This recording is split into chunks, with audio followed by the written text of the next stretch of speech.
It was not the sound that woke them, nor the searing heat that immediately pressed against the thin mud walls of the structure, but the unique, suffocating taste of the smoke, a bitter, oily confluence of scorched pine, cheap kerosene, and something terribly final, like a whispered curse made manifest in particulate matter.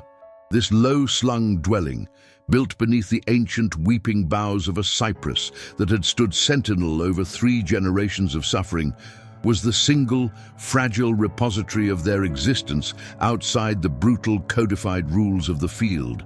It was their church, their council chamber, their hidden archive. It was, quite simply, the only place where the air did not smell exclusively of cotton, sweat, and despair. In the breathless, terrifying blackness before dawn, the structure began to give way. The flames, orange and ravenous against the oppressive indigo of the night sky, licked up the rough-hewn planks, consuming the meager, cherished remnants of lives stolen and transplanted. A handful of carefully preserved African seeds, smuggled decades ago. A wooden comb carved with symbols no white man would recognize, the hidden stash of medicinal herbs, and the whispered, unbroken chain of stories that tethered them to a home across the ocean. When the first support beam groaned and collapsed into the roaring inferno, the sound was not that of wood burning, but of hope snapping under impossible tension. They had always understood that their bodies were expendable tools, property to be managed and broken, but this act, the willful, joyous destruction of their one claim to permanence, was the true execution. It was the absolute, undeniable declaration that they deserved nothing, not even the small, dark corner of the earth they had made their own, safe from the master's peering, punitive eye. The Cypress estate was a sprawling, feverish monument to the greed of the New World, a place where the air hung heavy and humid with unacknowledged violence. Life here was a constant, exhausting calculation of how close one could tread to the edge of death without tumbling in.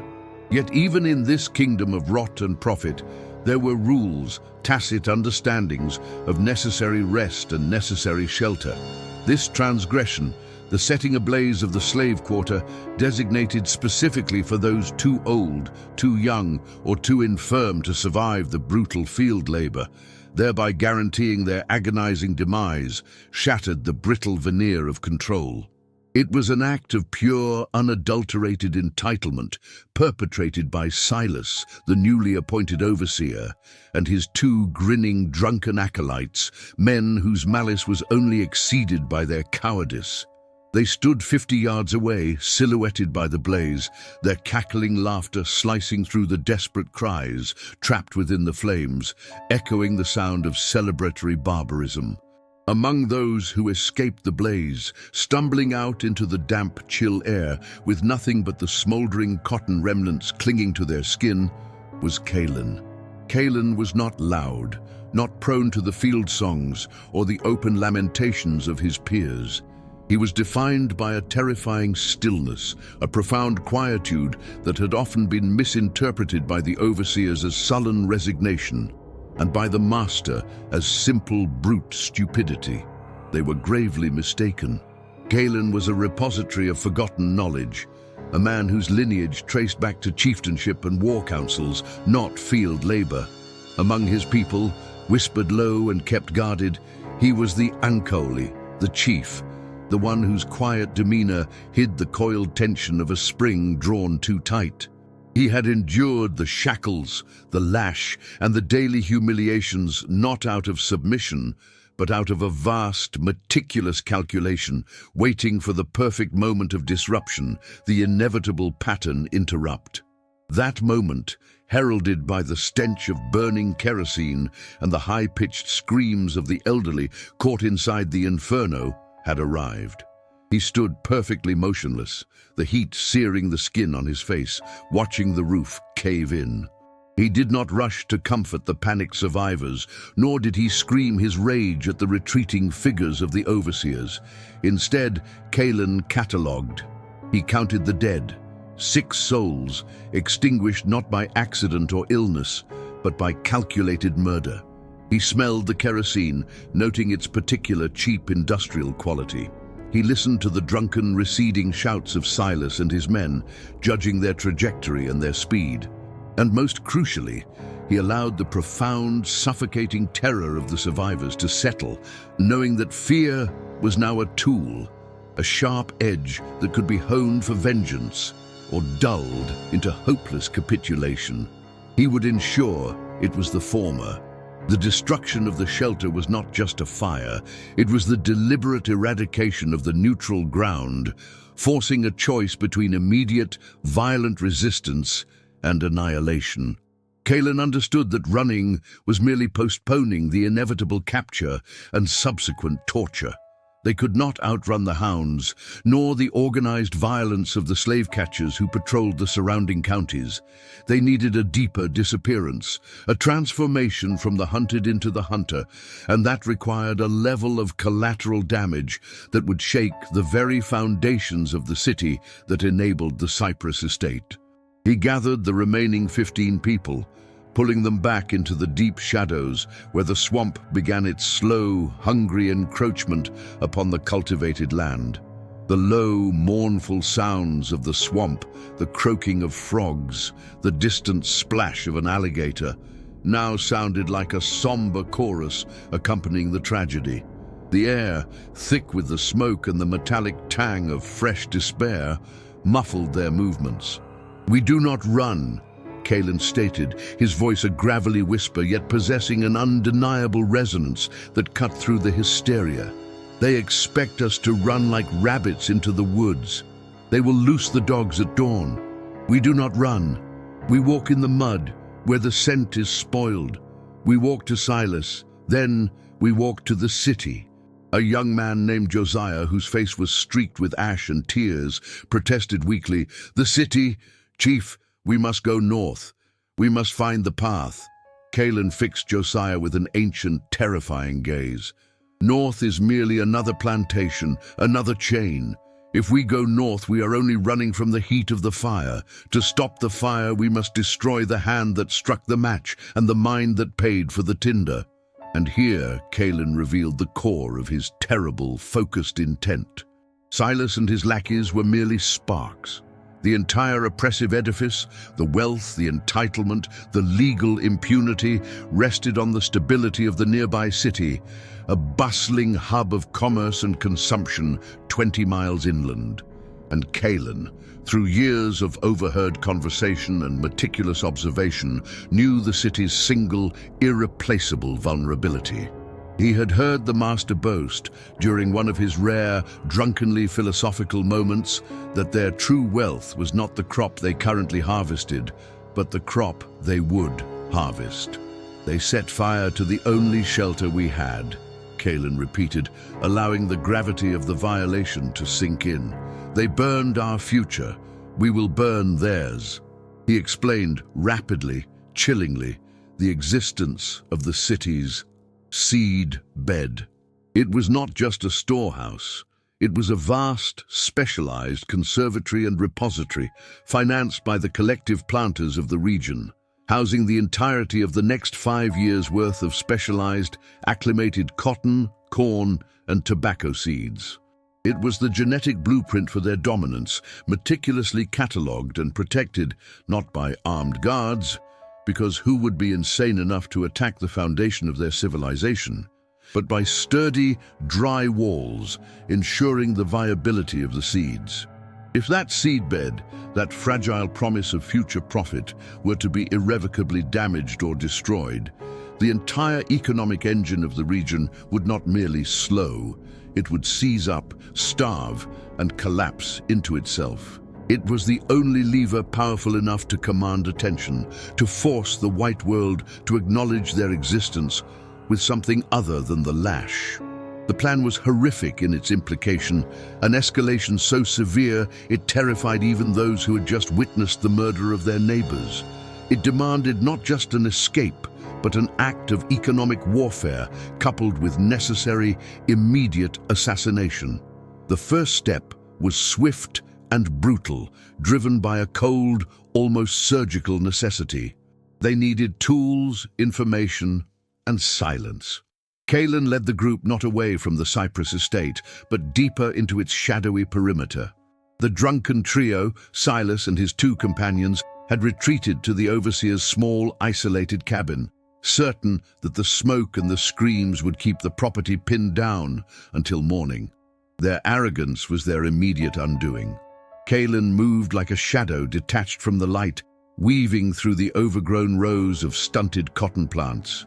He carried nothing but the honed blade of an old scythe, salvaged from a forgotten corner of the barn months before. The group followed, their movements dictated by the primal need for survival and the dawning realization that they were no longer slaves awaiting the morning bell, but combatants in a desperate final skirmish. The silence of their movements, learned over years of enforced quiet obedience, was now turned against their former masters. They reached the cabin. The sound of raucous, oblivious laughter and the clinking of bottles seeped through the ill-fitting door. Silas was celebrating his night of murderous sport. The smell of cheap liquor and stale tobacco hung heavy in the air. This was the pattern interrupt. The white men expected cowering fear. They would receive focused, predatory violence. Kalen signaled Josiah to take the back window, an opening barely large enough for a man to slide through. The plan was not complex. Minimize noise, maximize lethality. Josiah slipped inside, his breath catching in his throat at the sight of the men sprawled around a wooden table. Silas was mid-sentence, recounting the sounds the old woman had made as the heat reached her. Josiah, driven by the horrifying image of his grandmother trapped in the flames, moved without conscious thought. He secured the door latch, trapping them inside, and then, using a length of leather strap Kalen had provided, he swiftly silenced the first man, the strap drawn tight across his throat before the man could even register the intrusion. The remaining men erupted in panicked confusion. Kalen, meanwhile, had forced the main door open. The light of the single lantern inside cast the ensuing struggle in stark, flickering relief.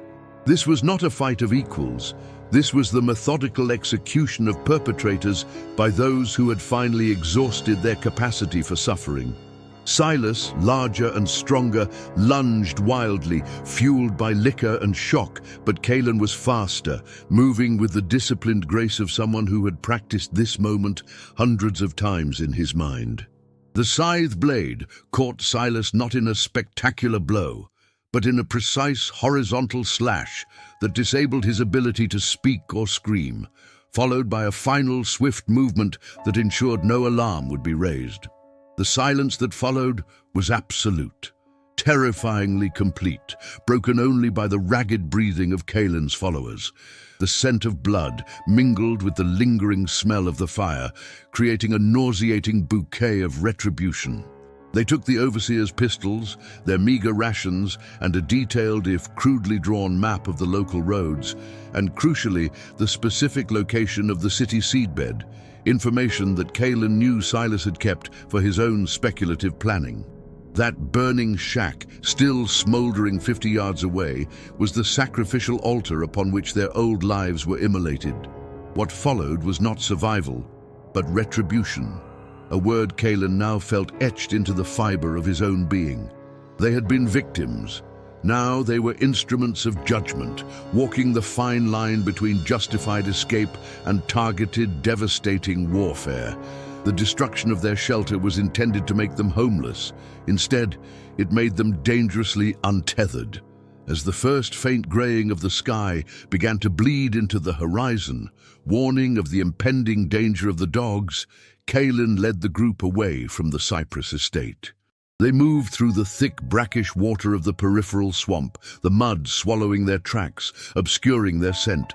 They were leaving the plantation not as fleeing property, but as specters of cold, calculated vengeance, carrying the seeds of destruction for an entire community. The metallic smell of the overseer's blood on their hands was a chilling promise of the devastation they intended to wreak upon the city's heart. The hunt was over, but the war, the terrible asymmetrical war against the foundations of their bondage, had just begun. The story continues, detailing Kalen's methodical, chilling hunt and the agonizing decision to extinguish the future of the entire city. The air still tasted of accusation, a bitter chemical char that clung to the inside of the throat like graveyard dust. Kojo stood where the walls of cypress and thatch had been, the only true refuge his people had ever known, now reduced to a black smudge against the clay earth. The fire they had set, Harlan and his sneering pack of low-country demons, had not just consumed wood, it had consumed hope, safety, and the fragile peace forged through generations of quiet suffering.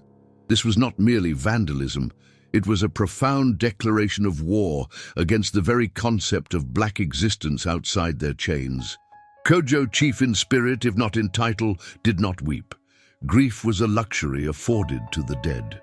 He knelt, his massive scarred hands sifting the cooling ash. It was meticulous work. He was searching for the signature of the crime, and he found it. A partially melted brass button, cheap and crudely stamped, the type only the overseer Harlan wore on his frayed coat. It was the mark of the beast. Kojo didn't just register the button. He committed the texture of the melted brass and the faint residual scent of the cheap tobacco that perpetually fouled Harlan's breath to memory. This act of violence had been casual, brutal, and designed to strip them bare. They sought to render the Africans utterly homeless, forcing them back into the fetid, mosquito-ridden quarters of the main plantation, where every breath was counted and every movement observed. But Kojo knew the geography of vengeance better than they knew the layout of their own fields.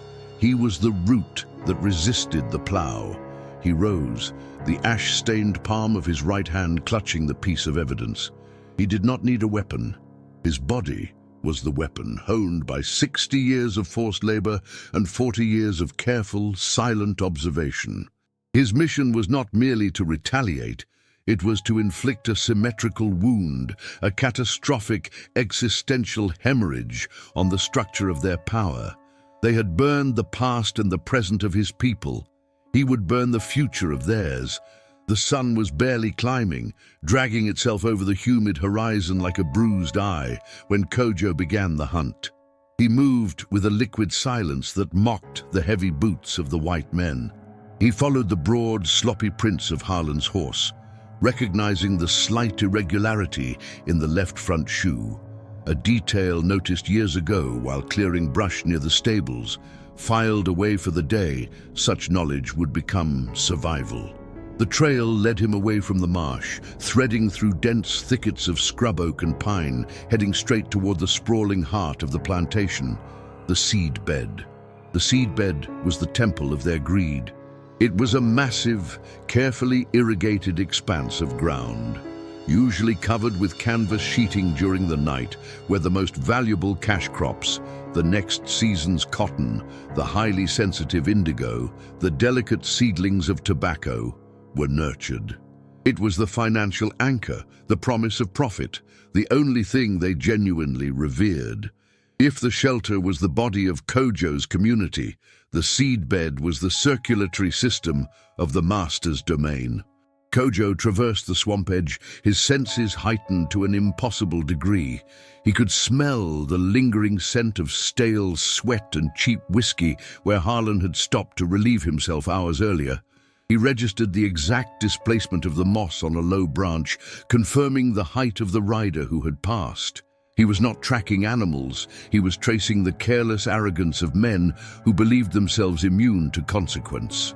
The terror style demanded patience, and Kojo was an architect of dread. He didn't want a quick kill. He wanted them to wake up in a world already on fire, realizing the source was the very people they believed they owned. Hours crawled by, marked only by the shifting angle of the oppressive sun. Kojo stopped near a narrow irrigation ditch, the main artery feeding the seedbed. He flattened himself into the tall reeds, becoming one with the earth. He listened. The sounds of the plantation were dull and distant. The rhythmic thump of the sugar mill, the far-off cry of a driver, the constant maddening buzz of summer insects. He watched the seedbed. It was protected by low fences and patrolled occasionally, but only during daylight. The master, Silas Vance, was obsessively protective of the tender shoots. Vance, a gaunt man whose veins ran thick with debt and desperation, lived for the projection of next year's yield. Kojo knew Vance spent more time calculating the future value of the seeds than he did acknowledging the humanity of the slaves who tended them. This was the critical vulnerability. As dusk began to paint the sky in hues of sickly orange and oppressive violet, the overseers, Harlan included, retired to their small fortified shacks near the drying sheds. They were celebrating their victory. The burning of the shelter had been a calculated exercise in establishing dominance after a minor, failed rebellion attempt a week prior. Kojo could hear the faint, raucous laughter carried on the wind, a sound like metal tearing. Kojo waited until the moon was hidden, engulfed by heavy, humid cloud cover. The darkness was absolute, thick enough to swallow sound. He moved. His preparation was ritualistic. He had brought two things from the burnt settlement, carried under his patched, rough tunic, the melted brass button and a small, tightly packed bundle of the finest, most pitch-rich splinters from the remains of their shelter. He was bringing the evidence of the crime back to the scene of the punishment. He approached the seedbed from the eastern side, where the drainage was poorest, ensuring the ground was soft and his footfalls silent. The air here was rich and vegetal, smelling of moist soil, potential wealth, and the silent labor of enslaved hands. He crawled beneath the protective canvas sheeting that kept the early morning dew off the most vulnerable tobacco plants. Underneath the canvas, the world was intimate and suffocating. Kojo meticulously distributed the fire starter. He didn't just dump the material. He wove the pitch splinters beneath the dry straw mulch, placing them directly against the most economically significant seedlings, the imported, highly sensitive strains of Sea Island cotton that commanded the highest price in Liverpool. He ensured the distribution was not haphazard, but strategic, aimed at creating pockets of instantaneous, intense combustion. The horror he sought to unleash was not the mere loss of property, but the obliteration of their certainty, the certainty that they owned the future. He paused for a long, silent moment, his face inches from the tender, embryonic leaves that represented the white man's profit. He spoke a low word in his native language, a curse and a promise, a dedication to the spirits of the displaced. He placed the melted brass button deep into the soil at the corner of the first row, planting the seed of retribution. Then he drew out the tools of ignition. Not flint and steel, which were too loud and slow, but a length of dried silk cord and a highly refined friction block he had fashioned years ago. A quiet, efficient mechanism of fire. He worked swiftly, deliberately building the small, focused spark. The first flicker was tiny, fragile, almost apologetic. But Kojo nurtured it. He shielded it with his body until the tiny spark took hold of the pitch-soaked splinter. It began to crackle softly, a hungry, nervous sound beneath the immense silence of the night. The scent of the burning pitch and the nostalgic, acrid tang of the burnt shelter mingled with the sweet smell of the seedlings. It was an alchemical transformation, hope into ash, ash into fury. The fire grew exponentially, fueled by the highly flammable dried straw mulch used to protect the shoots. Within seconds, the small flame became a hissing, hungry serpent. This was the crucial moment. Kojo pushed back the canvas sheeting just enough to avoid the initial explosion of heat, but not so much as to expose himself to the scattered night watchers. The fire, now released from the confines of the mulch layer, began to roar. It was not a slow-burn fire. It was an inferno engineered for speed. The dry air beneath the canvas acted as a perfect chimney. The flames shot upwards, licking hungrily at the taut canvas, which immediately began to shrivel and catch, releasing a cloud of black, oily smoke that punched upward into the starless sky. The noise was staggering. The dry straw crackled like 1,000 whips being snapped simultaneously. The green shoots, infused with moisture, hissed and popped as the heat instantly vaporized their internal structure. The stench of scorched earth mixed with the sharp, metallic tang of burning plant material, signaling the death of hundreds of thousands of potential dollars. Kojo did not wait for the alarm. He had delivered his message. He retreated, moving backward in a calculated path that took him directly into the main drainage culvert, a hidden tunnel beneath the dirt track leading to the stables, a path only the field hands knew existed. He left no prints, save for the impression of his knees near the ditch, and those would be washed away by the morning dew. The plantation slept, but not for long. The light from the seedbed fire was monstrous, a defiant orange beacon against the deep black of the night. It cast the surrounding buildings into stark, dancing silhouettes. The column of smoke, dense and black, rose hundreds of feet, visible for miles across the flat expanse of the low country. It was impossible to ignore. The first sound of genuine alarm was not a shout, but the choked, terrified cough of Silas Vance, the master, who slept lightly and inhaled the first wave of thick smoke that swept toward the main house. A moment later, the terrified, drawn-out blast of the emergency horn, used only for slave rebellions or catastrophic weather, tore through the night. The chaos began instantly. The shouts of the drivers, the frantic barking of the hounds penned near the stables, and the disorganized yelling of the field hands who were not sure whether to flee or fight the spreading conflagration. Harlan, jolted awake by the horn, stumbled out of his shack, his eyes already stinging from the acrid smoke. When he saw the source of the inferno, the entire seedbed, the promise of their next 3 years' profits, engulfed in a raging furnace that sounded like the judgment of God, he didn't immediately grasp the cause. He saw only destruction.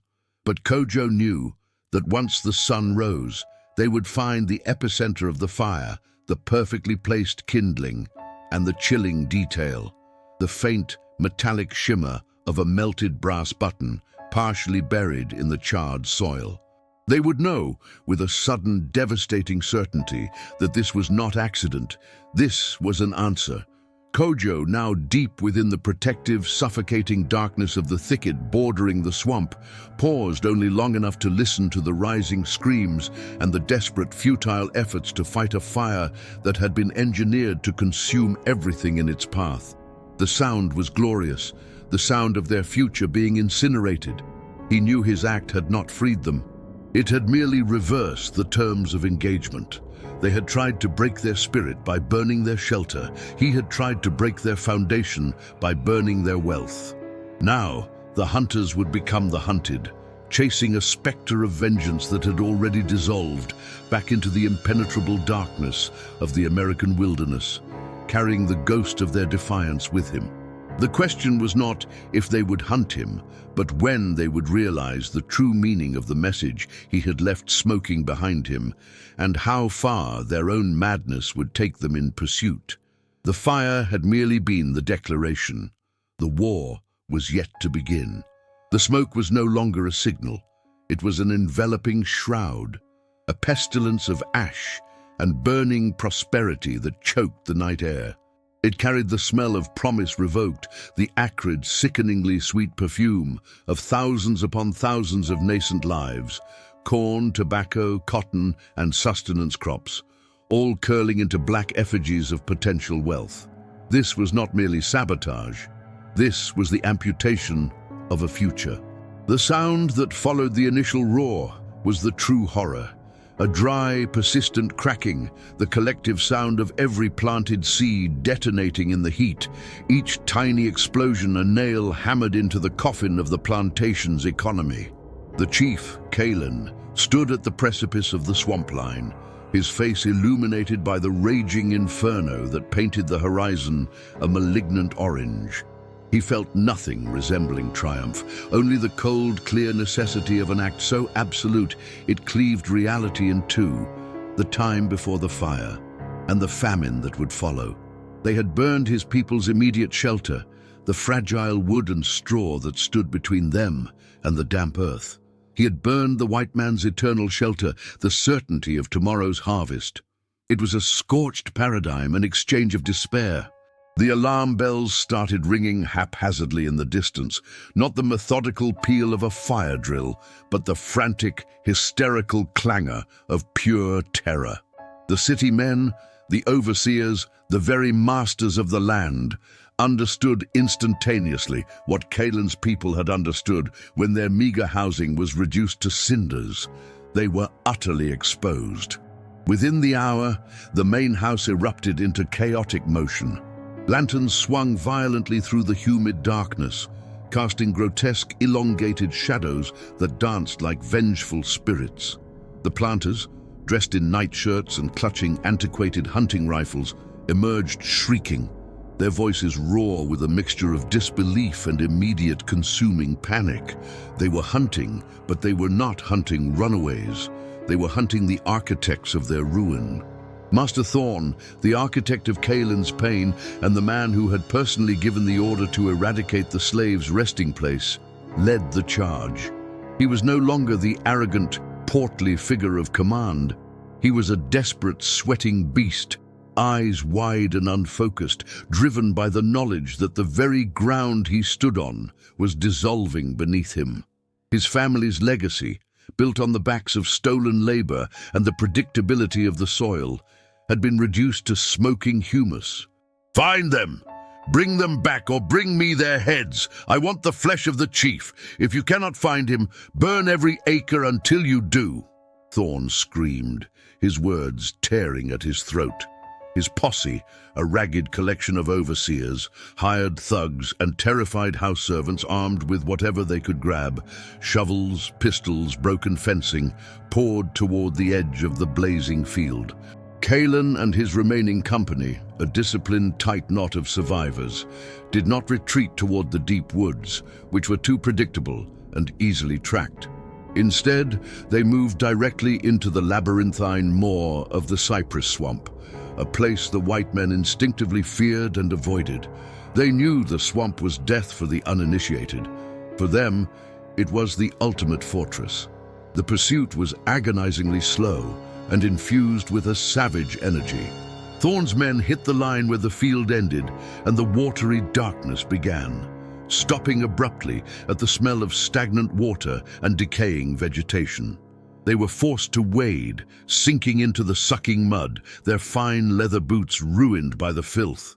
Every step was a battle against the land itself, while Kalen's group moved with the silent, fluid grace of creatures born of the muck. The chase became a psychological warfare. Kalen had instructed his people to leave markers, not footprints, but subtle signs that spoke of the terror to come. A length of rope tied to resemble a hanging man, a small pile of scorched seeds placed on a broken log, a direct, taunting display of the loss they had suffered and the loss they had inflicted. Thorn, already teetering on the edge of complete mental collapse, encountered the first of these messages. Submerged halfway up his shins in foul water, he saw a single, meticulously polished cowrie shell, a sacred object from Kalen's lost village, sitting atop a mound of earth, surrounded by the prints of bare African feet. It was a declaration of war, a personal challenge that transcended the bounds of master and property. The development phase of the escape was a masterclass in calculated attrition. The Africans did not fight pitched battles. They used the environment as a scalpel. They cut deep paths through the sawgrass, only to circle back. They engineered small collapses in the banks, trapping Thorn's less cautious men in chest-deep sludge. The screams of the submerged men, their frantic scrambling dissolving into the heavy, wet silence of the night, served as grisly encouragement for the pursuers to turn back. But Thorn could not turn back. The burning seedbed represented absolute ruin. If he failed to capture Kalen, the news of the revolt and the famine would spread. He would be ruined socially, financially, and perhaps even legally, as neighboring planters would demand recompense for the instability he had allowed. His obsession became singular. The chief must die before the sun rose. This desperation provided Kaelan with the opportunity he needed. He recognized the shift in the conflict. It was no longer about escape. It was about ensuring the impossibility of pursuit. The main climax began just as the first weak light of dawn attempted to pierce the dense canopy.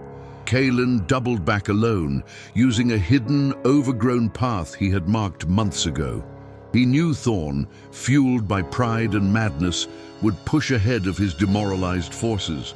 Kaelan found Thorn exactly where he expected, bogged down and momentarily separated from his two remaining loyal overseers. Thorn was swearing incoherently, struggling to pull his mud-caked foot free from the tenacious grip of the earth. His rifle was useless, coated in grime. The confrontation was silent, visceral, and instantaneous. Kaelan materialized from the thick mist hanging over the water, a dark, skeletal figure armed only with a sharpened bone knife, a relic he carried from the old world. Thorn saw him, and for a fleeting, terrifying moment, the planter's face registered pure recognition, not of a runaway, but of an executioner. He opened his mouth to scream, but Kaelan was already upon him. The horror style demanded a prolonged, symbolic death. Kaelan did not aim for the heart or the neck. He drove the knife deep into Thorn's left hand, pinning it to a submerged root, guaranteeing that the hand that signed the orders for the burning of the shelter would be the first to suffer. Thorn roared, a raw, animalistic sound of pure agony and incomprehension. He thrashed, trying to bring his right hand around, but Kaelan was too fast, too controlled. He used the momentum of Thorn's struggle, forcing the planter's head back against the root. "You burned the future of my children," Kaelan whispered, his voice dry and hollow, amplified strangely by the morning mist. "You thought to starve us to death now, or freeze us to death tonight. We will not freeze. You will starve." The final devastating act was not quick. Kaelan used the heavy, waterlogged leather belt from Thorn's waist, cinching it brutally around the planter's throat, twisting it tight with the help of a fallen branch. He did not watch Thorn struggle. He did not need to. The knowledge that he was closing the loop, administering the precise dose of despair that had been inflicted upon his own, was enough. He left Thorn standing upright, secured by the knife and the belt, his face turning rapidly purple, a terrible final effigy of white arrogance against the unforgiving backdrop of the swamp. The two loyal overseers, hearing the muffled commotion, rushed forward, only to stop dead. They saw their master rigid and suffocating, eyes bulging, a grim sentinel of their defeat. The sight was paralyzing. Kaelan, having melted back into the undergrowth, watched them from a distance. The overseers were broken. They did not attempt to pursue the chief. They frantically tried and failed to free the dying Thorn, their efforts hampered by their own terror and the impossibility of the task. This was the climax. The enemy's will, embodied by their leader, was extinguished. The Africans had secured their escape not by outrunning their persecutors, but by psychologically crippling them. Kaelan rejoined his group, who had moved deeper into the bog. He did not need to speak. The air told the story. The sound of distant, panicked retreat from the pursuers, the sounds of men giving up, dragging their defeated bodies back toward the ruined settlement, was the definitive closure. The conclusion was stark and absolute. The Africans walked for 2 more days, navigating by the stars and the hidden waterways, fueled by the small, precious cache of dried meat and tubers they had salvaged before the punitive attack. They were free, yes, but their freedom was born of complete destruction. They carried with them the heavy knowledge of what they had wrought. The burning of the seedbed was the ultimate severance. The city they left behind was doomed. Without the spring harvest, without the economic foundation of the seedbed, the immediate future was famine, civil unrest, and the cannibalistic breakdown of the social order. The white people would turn on each other long before they mustered the strength to hunt again. Their unlikely escape was finalized by the magnitude of their desperate action. They had not just run from slavery, they had demolished the necessity of their being tracked. Who would waste manpower chasing a handful of people into the deadly wilderness when thousands faced starvation back home? The planters had been left to consume the ashes of their own greed. As the sun set on the third day, Kalen led them up onto a ridge, finally clear of the sucking mud. Below them, visible only by the distant faint shimmer of dying smoke, lay the ruin of the once proud plantation.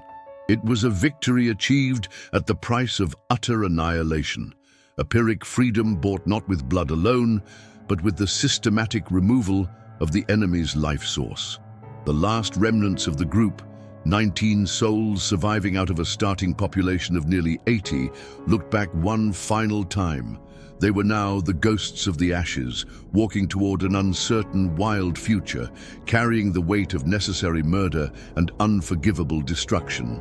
They had nothing but each other, the earth, and the chilling certainty that the memory of the burning seedbed, the ultimate payment for their stolen shelter, would echo in the histories of that cursed land long after the planters starved and the city molded into the swamp. Their survival was secured, but the shadow of the fire would walk beside them always. They knew that the violence they inflicted, though justified by the terror they had endured, was a malignancy that now resided within their own freedom. The cycle had been broken by an act so terrible it could never be repeated, only survived. If you desire to understand the true cost of survival in a landscape drenched in injustice, you must look not at the chains that bind the body, but at the acts required to sever the soul. Consider the weight of Kalen's burden, walking into the dark wilderness, carrying not the tools of a slave, but the knowledge of how to erase a civilization to secure a single agonizing breath of freedom.